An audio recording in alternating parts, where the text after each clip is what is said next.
Hey y'all, Lisa Davis here, the trusted banker, and today I want to talk about open banking.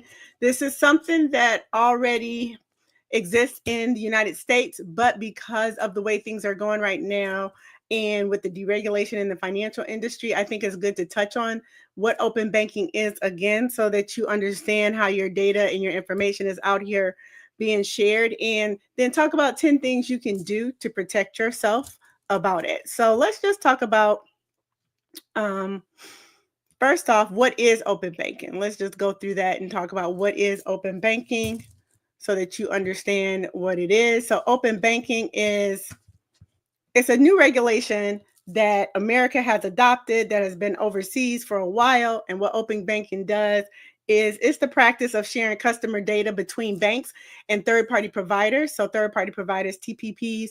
And the reason we think this is important right now is because there's going to be a big surge of fintech companies that are going to be sharing your information, and they're going to be getting it through the financial institutions or your applications and things. So open banking is the process that requires the customer to consent and use application programming interfaces that they're calling APIs to transmit authorized data electronically. Open banking has powered the rise of the fintech industry and a long list of new financial services. So it also saves businesses time on tasks such as processing financial data, et cetera, et cetera. So what we're talking about today is for consumers, open banking allows businesses to collect and aggregate your data. I'm on YouTube and I'm on TikTok. Hey, TikTok. So it helps to aggregate your data from multiple accounts in a single platform, which is helpful. Again, a lot of these systems are always built out for the financial institutions and now fintech organizations. And I'm going to keep touching on fintech because I want you guys to be aware that fintech, financial technology services, they are not banks unless they have somewhere in there on their website that says they have now become FDIC insured. I want you to be aware of fintech and what they are, because for some people, they might take advantage of some people if you're not paying attention. So for financial management, open banking allows businesses to collect and aggregate customers' data from multiple accounts into a single platform, which means consumers can better track their spending, budgeting, and savings. So this is what they sell to you when you download those apps and say, hey, this app will help you with budgeting. This app will help you with saving your money. We'll help you to raise your credit score. We'll help you to pay your bills on time. We'll help you.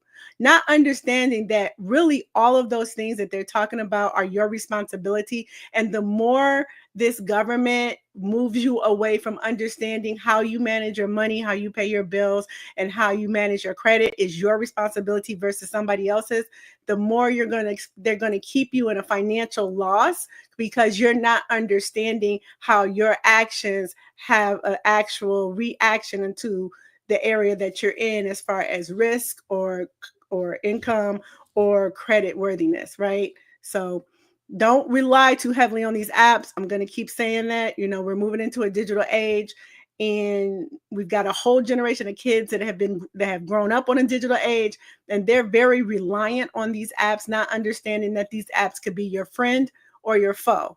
So they're saying that open banking helps to improve access to credit. It does not. You know what improves access to credit? Paying your bills on time. But that's another conversation. Open banking allows lenders to gain a more comprehensive view of a borrower's financial situation, potentially leading them to better loan terms. And then payment solutions. Open banking has enabled users to make payments directly from their bank account, eliminating the need for traditional card networks. Understand, wallets. The wallets, the digital systems that say, would you like to store your card here? Google is always popping up on everything I do and say, would you like to store your card here? The answer is always no. Do not store your card anywhere. But I'm going to give you 10 things to think about, 10 things to do, 10 things that I'm doing that'll help you protect yourself from a lot of the complications that could come from open banking, right? So for businesses, it'll allow for banking. Open banking allows businesses to integrate their banking data with accounting software, simplifying financial operations and improving cash flow visibility. This is true, but we still don't have to have open banking if you learn how to read the reports. I do work with a lot of small businesses, and they don't know how to read the reports they're generating, so they rely on the aggregation of the data and then the summary description from what the financial reports are saying. And it's better if you understand what you're reading. So it also helps. Open banking facilitates the integration of financial data from a wider range of sources to allow businesses to potentially negotiate better loan terms. And then it also helps fintech companies. They use open banking to develop new financial products and services. So what are the open banking regulations? Now, I'm getting this from Stripe because Stripe is the #1 fintech solution open banking system between all the countries. Stripe is the #1. Stripe is #1. Stripe has been out here a long time, and Stripe has positioned themselves as the data collector for open banking because they are basically in most, if not all, of the apps integrated with all the financial institutions. I think it's at 80%. So they're the most connected in the UK, Europe, and America. Stripe is the most connected. And so when we talk about the regulation, because this is important for right now, what is protecting Americans, right? What are the banking regulations, right? There are open banking regulations, which is consumer consent.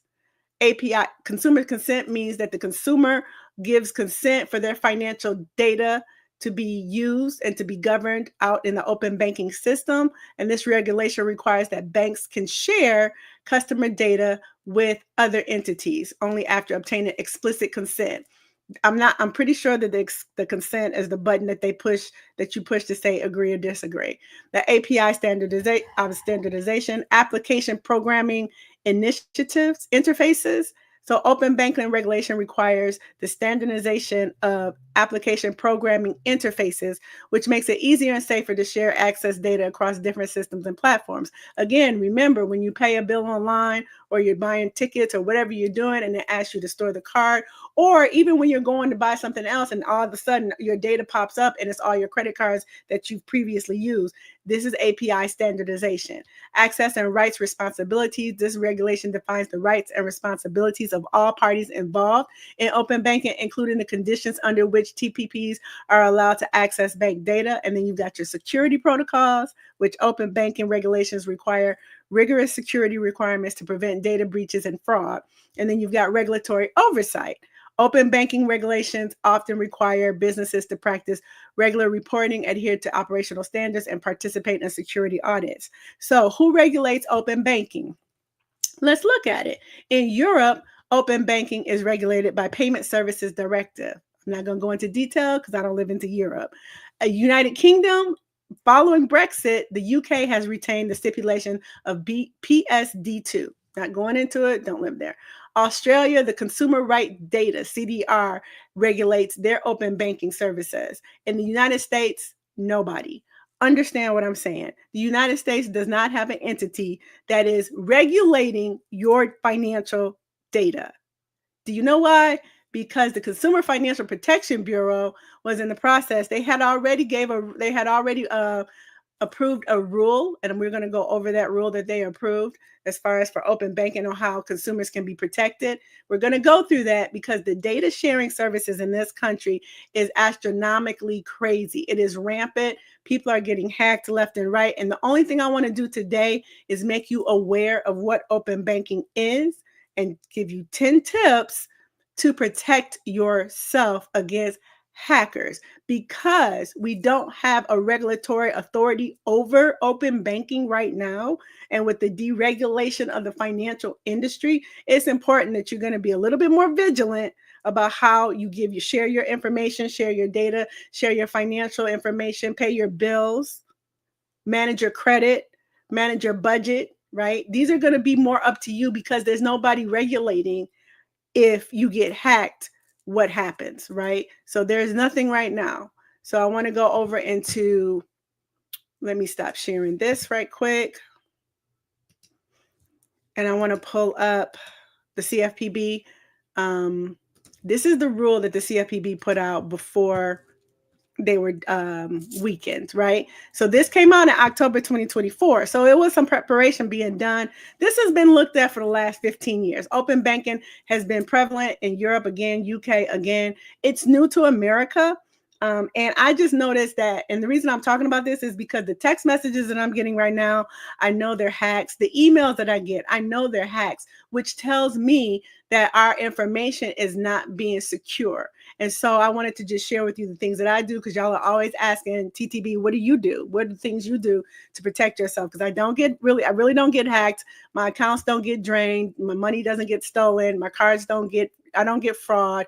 And the way I protect myself is because I understand this industry, and I'm going to share with you the things that I do to protect myself. But I want to give you information about the rule that the CFPB put out. We don't know if the CFPB is going to come back strong or not, if they're going to be able to do the regulations, but I always want to educate you on the importance of the CFPB if we get to a time where there's a decision that needs to be made, whether we want them to be reinstated, if we want them to be strengthened again. You guys need to know the good work that they do, right? So in 2024, they finalized a rule that gave consumers the greater rights, privacy, and security over their personal financial data. And the rule requires that financial institutions, credit card issuers, and other financial providers to unlock an individual's personal financial data and transfer it to another private provider at the consumer's request for free. So consumers will be able to, based on the rule that the CFPB put out, consumers will be able to more easily switch to providers with superior rates and services.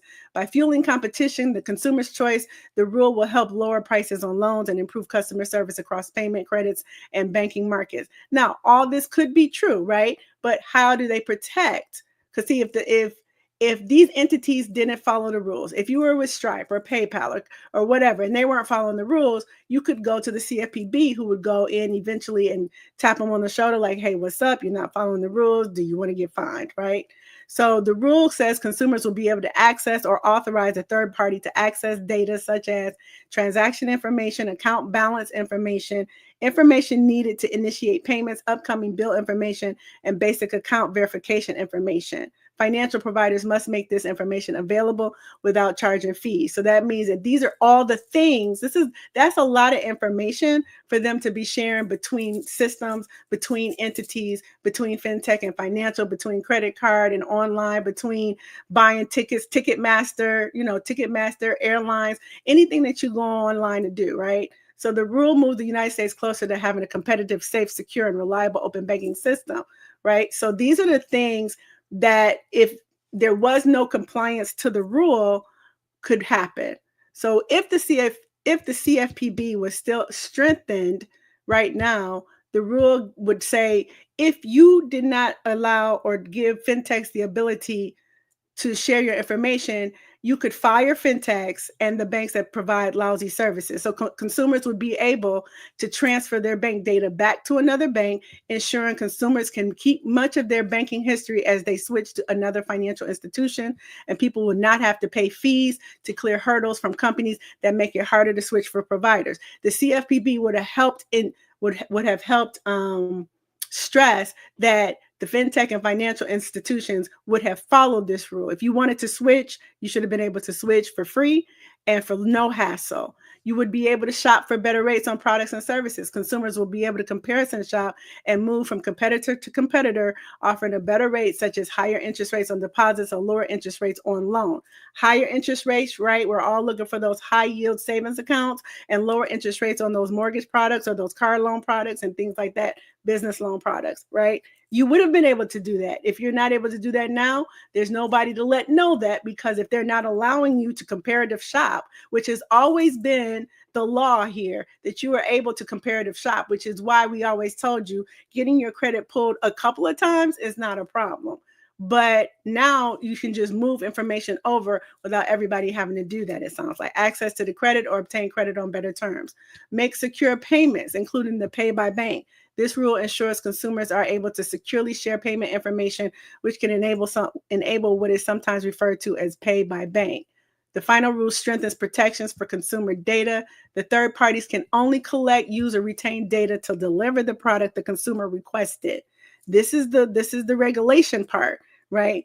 This regulation says these entities cannot secretly collect use or retain consumer data for their own unrelated business reasons. For example, by offering consumers a loan using consumer data that they also use for targeted advertising. This is why I'm talking about this today, because again, the text messages that I have that are now saying, hey, Lisa, hey, da-da-da, would you like to da-da-da, click this link, or the emails that I get, I literally get things, like I get things where it sounds like they know me, they know what I want, I subscribe to this, and I know I did it. I know I did it. So the hackers are getting a lot more savvy with their communication. And because I've been doing a lot of workshops for seniors or just older people, seeing how they're getting hacked and seeing how they're getting frauded, even young people too, though, like some young folks like 18 to 25, they've not had experience with this and they're still believing a lot of stuff that comes through on the phones if it sounds official. I am telling you guys this because right now there's no entity, there's no government official, there's no Consumer Protection Bureau that is protecting consumers where you can report this activity. Of course, you can go report it. The CFPB's website says you can report things that are happening to you and somebody should get back to you in 15 days. I reported things 2 months ago. Nobody's gotten back to me. So that's neither here nor there. But I want you to understand that even though your data is getting shared, you should not be getting bombarded with offers, with people calling you, with solicitations that you did not approve. If you did not approve it, it's against the reg. If it's against the reg, then you can have them stop. Right? This is what the CFPB would have helped you with, creating revocation and deleting rights. When a person revokes access, the rule requires that data access end immediately. So if you want to say a key word, when these people are calling you and you know it's something that you didn't want to do, you can say, I revoke my access. I need you to delete everything. That's the law. They're supposed to delete everything. The data access ends immediately, and deletion would be the default practice. Access can be maintained for no more than 1 year absent express reauthorization. So to prevent dark patterns from emerging, the regulation says the process to revoke access must be simple and straightforward. So they're supposed to be in compliance with these rules. The final rules are going into effect. Large institutions have to comply by April 2026, and the smaller institutions have to comply by 2030. So this is still a new rule coming here. Again, fintech is new here. The connectivity between fintech and financial institutions and credit unions and community banks are new here. And so all these things are getting put into place before this new administration. Now I don't know what protections people have, but I'm going to give you the 10 things that I do, because I'm just aware of all the phishing schemes and all those things. So I'll just share with you the things that I do to protect myself against these predators, online predators, in my opinion. I can share the screen for that. Let me see. Yeah, I typed it out. So these are the things that I do. The first thing, these are 10 things you can do to stay safe and protect yourself, right? The first thing I want everybody to pay attention to, because we have a certain demographic that loves authorized users. You need to stop adding authorized users to your account. Let me explain to you why. Because adding an authorized user to your account authorizes their data to be shared. And if you don't have their consent to have their data shared, stop adding people to your account, including your kids. A lot of people add their kids to their account as an authorized user to protect them, and you're actually opening them up and making them very vulnerable to be attacked based on the data that you're sharing, their information, where they live, their date of birth, what their name is, and the transactions that are happening on those authorized users' accounts. The hackers, the fintech companies, the financial institutions, everybody can see what's going on in that account, whether you're the one doing the transactions or actually your kid or whoever you signed up to be an authorized user, and you're both going to get solicited. And if you do not feel like the person that you added as an authorized user has the gumption to say no, or doesn't understand if they're about to be hacked or if they want to be solicited and they don't know how to say no, stop adding these people to your accounts. Nobody needs to be an authorized user. In this day and age, with the data and the digital information that we have, we know that authorized users are not the ones paying the bill on time. Therefore, it doesn't build their credit. So therefore, don't put people on your account because it's not helping them, it's hurting them. And now you're opening up all their private information to be at risk and for them to have solicitations come their way when they don't even want them. The second one is never click links or attachments. And this is the one I got today. It was like, hey, we see your class reunion is coming up. We're trying to raise funds. Click this link so we can talk about it and get on the fundraising committee. What? That was so sophisticated. I was like, and this is what they do, because data sharing and data brokering is gold right now. This is gold currency. The more they can sell your data and your information, the more marketing companies and other companies feel like they can make money. I got a text message saying, hey, we're setting up to raise funds for the upcoming high school reunion. Click this link to join the committee to start raising funds with us. Come on, they knew I had a high school reunion coming up. They knew what school I went to, but I didn't click the link. I just deleted it. But this is how savvy and sophisticated it's getting, which is why I'm concerned, which is why I'm sharing it with you guys. So never click links or attachments in emails or texts you weren't expecting, right? So number 3, if you're unsure about a text or an email, reach out to the organization directly that's saying that, like, if you have something that's from, I don't know, Planet Fitness, and they send you an email and say, thanks for updating. You know how they send you those things and say, thanks for updating your account. We did order all those workout equipments you want. We're going to charge your card $599. If you don't think that this is your charge, click here or let us know by calling this number, emailing us. Don't say anything. Do not report it as a scam, because I believe when you report the things as a scam, it toggles the original sender to let them know that that account is alive. And what you don't want them to know is that the account is alive and active. I simply block and delete. I don't report anymore, because I don't trust the digital age of reporting. I believe that when you report it, it activates them to know it's a live account, and therefore they're going to try a different way. So if you receive a text message or email that you don't understand who it's from, and you get something from Planet Fitness saying it's $599 going to be charged to your account, go and call your Planet Fitness and find out if they sent you this to verify it. Don't use the numbers or emails on those texts or emails.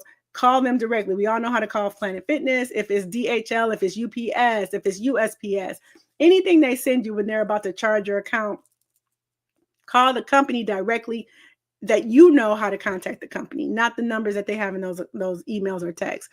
Number 4, use a strong, unique password. And I know we're tired of all these passwords.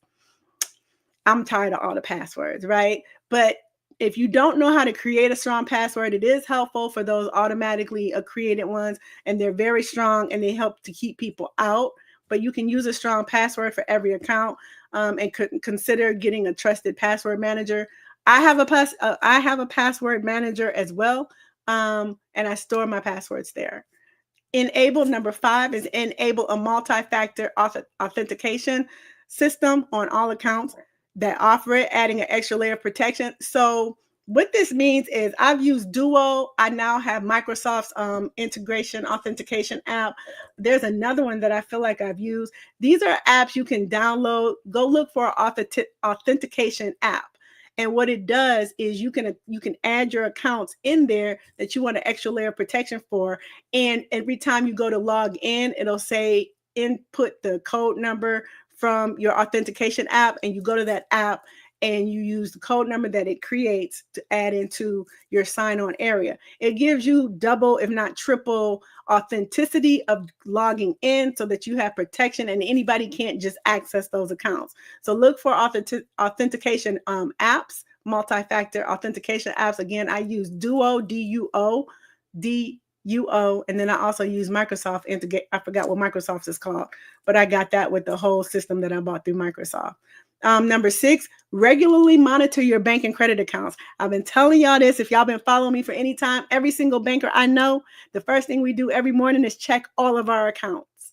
I do not understand people that work for their money and have it in their banks and they don't check their banks.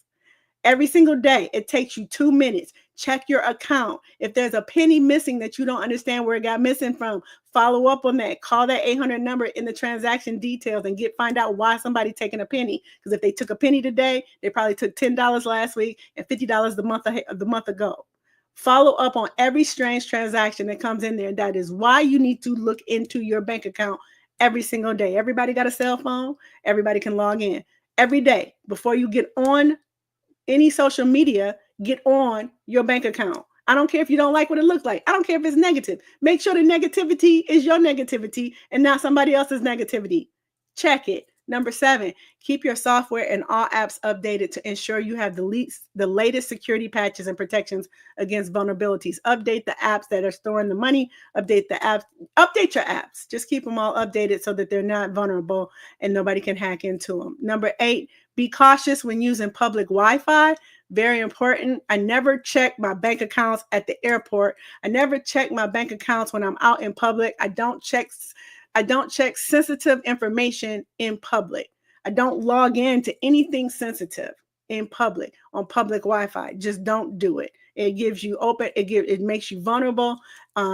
Unless you have a VPN. Yeah, if you have a VPN, cool. And if you don't know what a VPN is, check into a VPN, because a VPN is a very handy tool and it can keep your accounts safe and secure. Limit sharing personal details online and on social media. Try not to talk too much about stuff. Don't go outside and film in front of your house and your address sitting right there, or your license plate in front of your car. I see it too often. People have their lights, in front of their car. You can see their license plate. In front of their house, you can see their address. In front of their kids' school, you can see the name of that.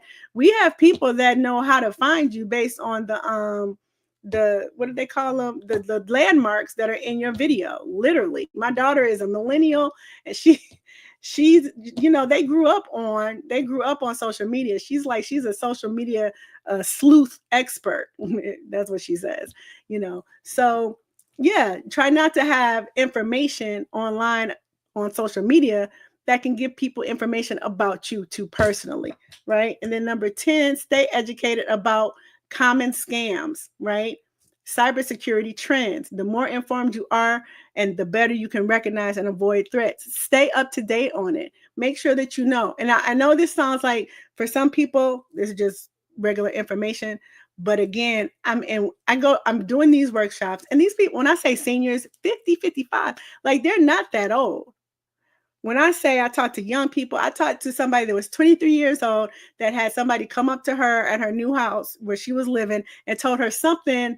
I don't know I can't remember what the scam was, but at the end of the day, she cut them a check for $1,500 because of whatever they were telling her. People come to your door with scams. So be vigilant, be aware, stay up to date, and make sure you know what's going on with your own personal information, right? What's going on in your bank account, what's going on with your bills, what's going on with your credit, what's going on with the people you owe, what's going on with the money you got coming in, and protect yourself with all the digital data and all the sharing of information and things right now. And with the deregulation of this government, I just feel like I need to just share with you that these are things you need to protect yourself from.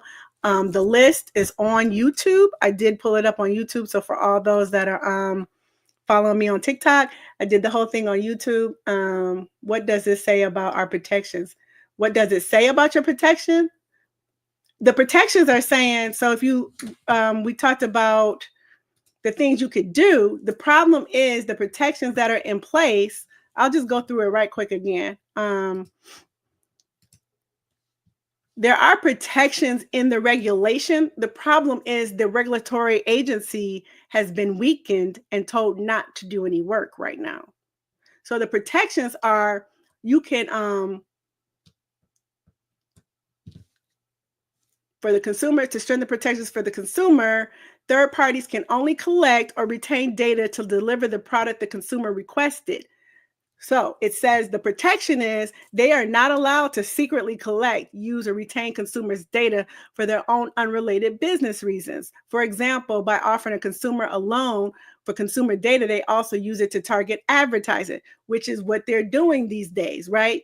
If the CFPB was still in existence and doing their work, and you realize you applied for a loan somewhere, and now all of a sudden you're getting marketed several different types of loans or several different kind of credit cards that are synonymous or that are similar to what you applied for, that is against the reg, because somebody somewhere shared your information that you were looking to buy a car or that you were looking to get a credit card. And so you could have reported those people, and you still can, to the CFPB because it's illegal. And if it's illegal, the CFPB goes after that organization. The CFPB is the one that fines these organizations $10 million, $20 billion to stop doing the bad actions that they're doing against consumers.